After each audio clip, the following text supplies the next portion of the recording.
Welcome to my channel, Motor Trends. If you love cars, then today's video is made just for you.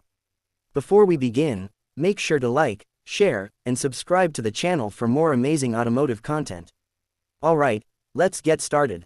Today, we're talking about one of the most iconic American muscle cars ever built, the Chevrolet Camaro.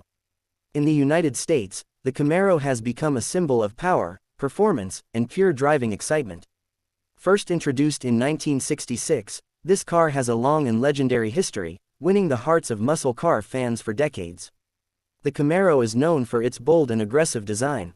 With sharp body lines, a wide stance, and a low profile, it carries the classic muscle car attitude.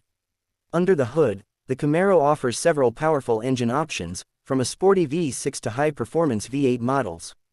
The Camaro SS and Camaro ZL1 stand out the most. The ZL1, equipped with a supercharged V8 producing 650 horsepower, is an absolute beast on the road and the track. Inside, the Camaro features a driver-focused cockpit with supportive seats, performance gauges, and a modern infotainment system. The handling is sharp and responsive, giving drivers confidence even at high speeds.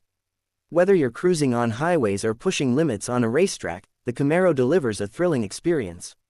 The Camaro has always competed with the Ford Mustang and Dodge Challenger, making it an important part of American muscle car culture. If you're someone who loves speed, style, and raw American performance, the Chevrolet Camaro is a perfect match. If you enjoyed this video, don't forget to like, share, and subscribe to Motor Trends for more exciting car reviews and automotive updates.